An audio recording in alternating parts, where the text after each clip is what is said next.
Welcome to the discussion of church history.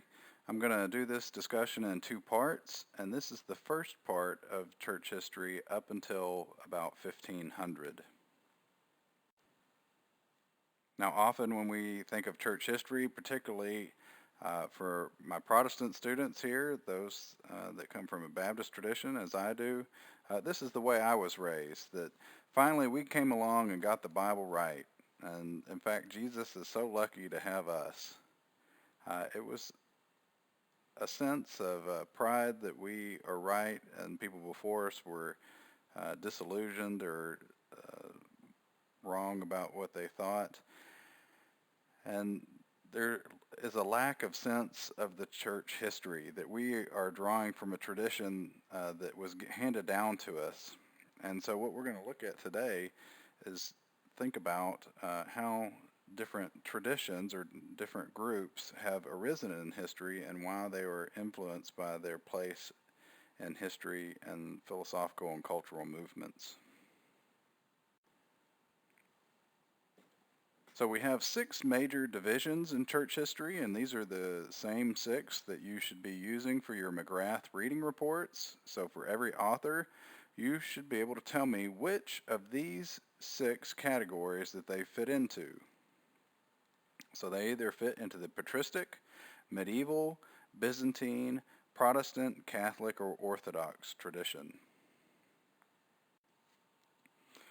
So this is the outline or the handout that I've provided on Moodle for you that you can look at as we progress through the rest of the lecture.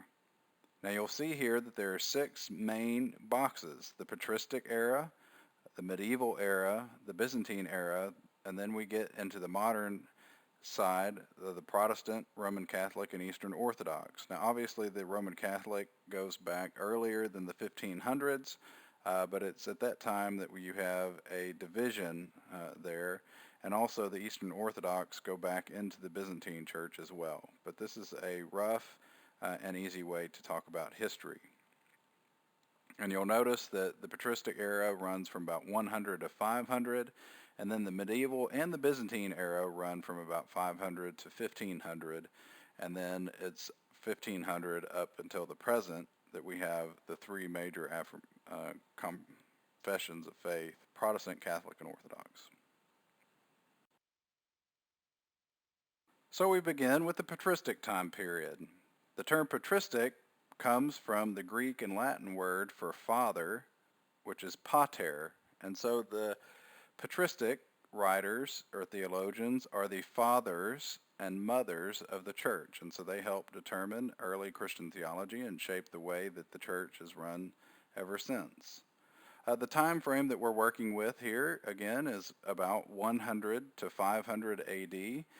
It begins roughly at the end of the New Testament time frame and ends with roughly with the fall of Rome, and we transition to a different phase and time frame.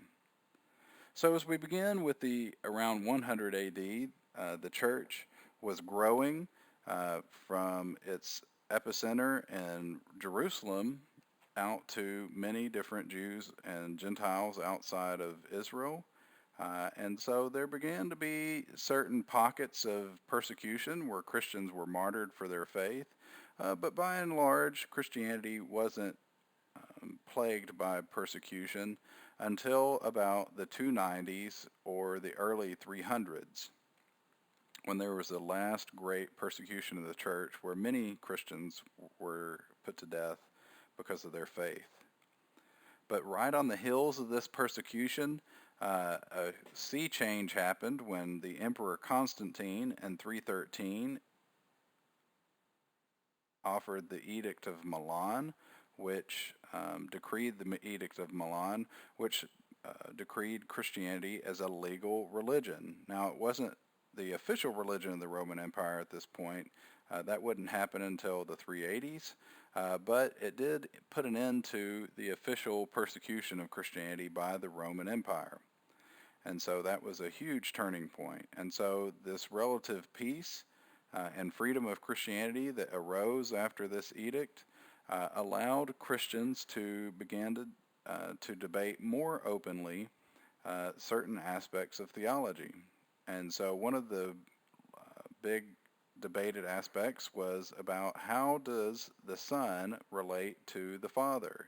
Is he fully divine in the way that the Father is divine, or was he the first creation of the Father, or different questions like that? And so in the 4th century and the 300s, there were several councils where different bishops from around the world or the Mediterranean came together and debated these issues and came up with different creeds or definitions of our faith. And so the important one, also known as the First Ecumenical Council, is the Council of Nicaea in 325. And then the second one is the Council of Constantinople in 381. And then later we have the Council of Chalcedon in 451. And all three of these, importantly, help explain how what we understand of our Trinitarian faith, but also what we understand about Christology, how we understand both Christ as 100% divine and 100% human at the same time after the incarnation. Now, when we think about the growth of the church, there were 5 major cities in which Christianity had major leaders in that helped lead churches outside of these cities as well. So, of course, in Jerusalem, where Christianity started, and Rome, the capital of the Roman Empire, also Antioch, which is a major city in Syria, Alexandria, which was in northern Egypt on the Mediterranean, and also Constantinople, which was the Eastern Roman capital. It's important to know that each of the cities had a pope, or otherwise known as a patriarch, and so the early church had a plurality of leaders that met together through these councils with all the other bishops and helped decide some of the key ideas of Christian theology. And so it's important to know that in 330 AD that Constantine founded Constantinople as the Greek capital of the Roman Empire. And so 100 years later, 150 years later, when the Latin capital of the Roman Empire and Rome fell to the barbarians, there was still a fully functioning Greek capital, and so the Roman Empire, which later became known as the Byzantine Empire, ran for another 1,000 years without trouble in the way that the Latin side faced. And so we will talk about that later. But then, so that's when the fall of the Latin capital, Rome, to the barbarians is roughly the end of the patristic period.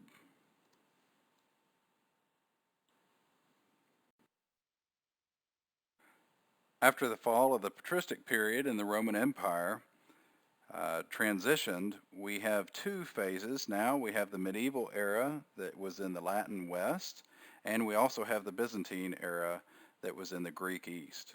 So to the medieval era.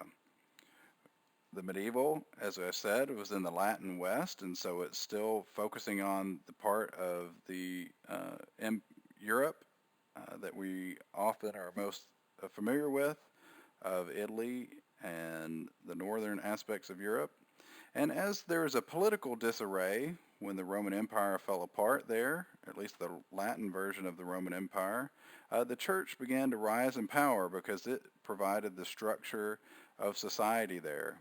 And so as the head of the church, the Pope, the Patriarch of Rome, the Pope began to rise in both religious and political power during this time. And so we see some of this come to fruition in AD 800 when Charlemagne becomes the emperor of the reconstituted Holy Roman Empire. But it's important to know that Charlemagne was crowned by the Pope. Now, another change that happened here was in the 600s with the rise of Islam, and as Islam moved into North Africa, which had been a major center of Christianity, instead of moving south, Christianity moved north.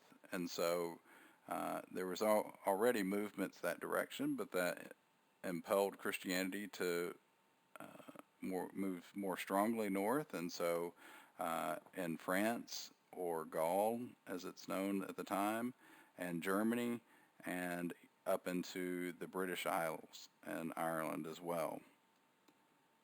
And even though the ecclesial center, or the center of the church's power, is in Rome, the political center of authority begins to move north as well, up into France and later Germany as well. And so many other things happened during this time, such as the Crusades. We have famous theologian named Thomas Aquinas that we'll read again later in the semester.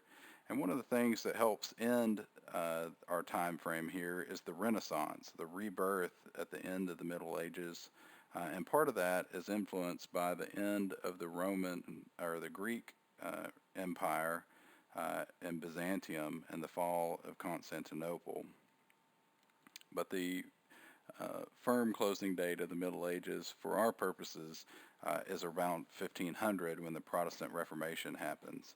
And so we can talk about the medieval church as the Roman Catholic Church, the beginning of it for sure, but it's not until 1054 that you have the distinction of the Roman Catholic Church from the Eastern Orthodox or the Byzantine Church, and definitely not until the Protestant Reformation do you have some of the flowering of Catholic theology. So we'll talk about that in a moment.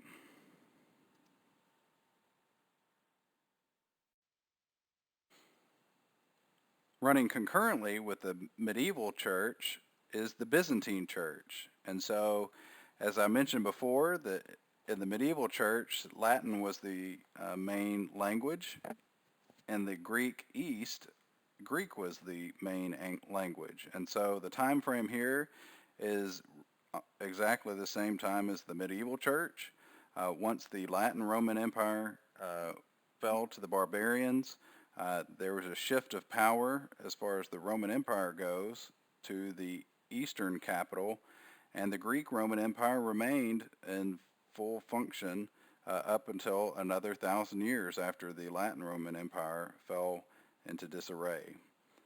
There was a close cooperation between the church and state during this time, and just like with the rise of Islam that forced the Latin Christians to move north up into Western Europe, the same thing happened in the East when Islam expanded in the 600s in the Middle East. The ancient Christian centers fell to Muslim control, and so it shifted the balance of power there. And so Jerusalem, Alexandria, and Antioch still had churches there, but didn't function in the way they had before, in the close cooperation with the church and state as it had developed in the 4th and 5th centuries. And so in Constantinople, the patriarch there rose to greater prominence in the east, although there was still a community of leaders among these 4 patriarchs, and even with the Roman patriarch as well, or the Pope. Now, as the church moved north in response to the rise of Islam and other missionary impetus in the 900s, one of the major events was the conversion of the Slavic peoples, and especially those up in Russia. And so even today, Russia has the largest Orthodox church in the world. There are several key theologians during this time, such as Gregory Palamas, and the main ending point, just like the Protestant Reformation happened with the medieval church in the West, the Byzantine church was not affected in any way by the Protestant Reformation. It was actually the fall of Constantinople to the Ottoman Turks that ended this Greek Roman Empire that had existed for a couple of thousand years, was the end of this time period of the Byzantine church. And so the church began to identify itself not with a specific political order as it had before, but with other ways as well. And so After the Byzantine Church, we move to the Eastern Orthodox that arises out of that, and with the Protestant and Catholic, with the medieval church, the Protestants and Catholics come out of that.